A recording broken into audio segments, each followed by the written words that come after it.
Hi అండి. ఇవాళ మన వీడియో ఏంటంటే, మేము మా బాబాయ్ గారు వాళ్ళది గృహప్రవేశం ఉంటే మా ఊరెళ్ళామండి.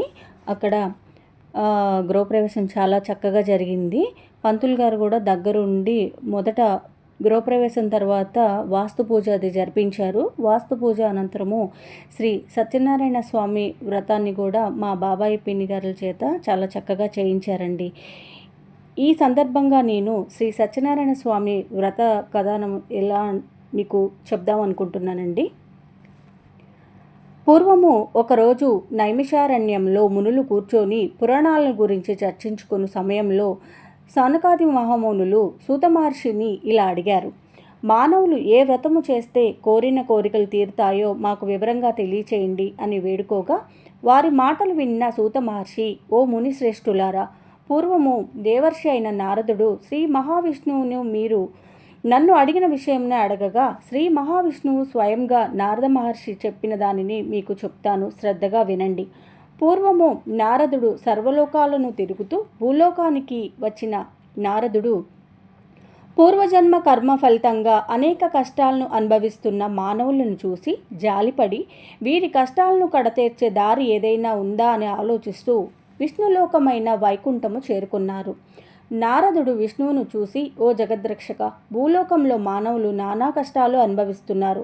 వారి కష్టాలు తొలగిపోయే ఉపాయాన్ని చెప్పమని నారదులు అడగగా, అప్పుడు శ్రీ మహావిష్ణువు నారదమునిని, మీరు మంచి ప్రశ్న అడిగారు. దానికి ఒక చక్కని వ్రతము ఉంది. అది శ్రీ సత్యనారాయణ స్వామి వ్రతం.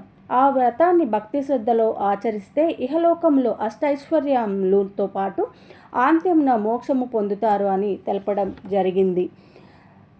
సనకాది మహామునులు సూత మహర్షిని, స్వామి ఆ వ్రత కథా విధానం మాకు తెలపండి అని అడగగా, శ్రీహరి నారదుడికి చెప్పిన కథను మీకు చెప్తాను, శ్రద్ధగా వినండి అని చెప్పడం ప్రారంభించారు.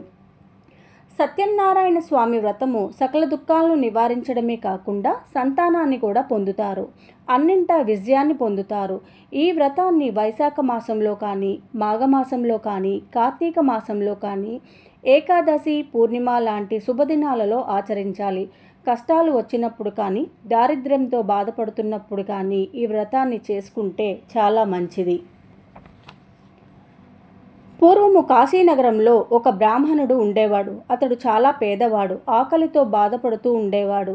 అది చూసి భగవంతుడు ఒక వృద్ధ బ్రాహ్మణ వేషంలో ఆ పేద బ్రాహ్మణుడికి ఎదురుగా నిలబడి, ఓ బ్రాహ్మణ, నీవు వేద పండితుడివి అయి కూడా ఇలా దారిద్ర్యాన్ని అనుభవిస్తున్నావు ఎందుకు అని అడగగా, అప్పుడు ఆ బ్రాహ్మణుడు, నేను అత్యంత దారిద్ర్యాన్ని అనుభవిస్తున్నాను, భిక్షాటన చేసి జీవిస్తున్నాను, చాలా కష్టాలను అనుభవిస్తున్నాను అని చెప్పాడు.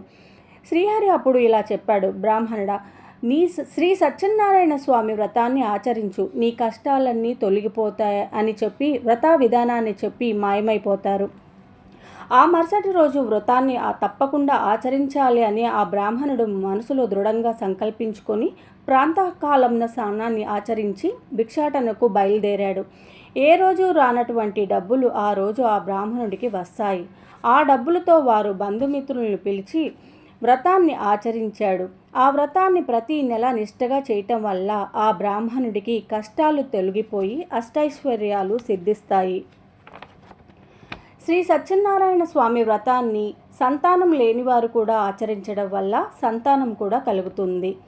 తప్పకుండా శ్రీ సత్యనారాయణ స్వామి వ్రతాన్ని ఆచరించి సకల అష్ట ఐశ్వర్యాలు కూడా సిద్ధించాలని, ప్రతి ఒక్కరికి కూడా సిద్ధించాలని నేను మనస్ఫూర్తిగా కోరుకుంటున్నానండి.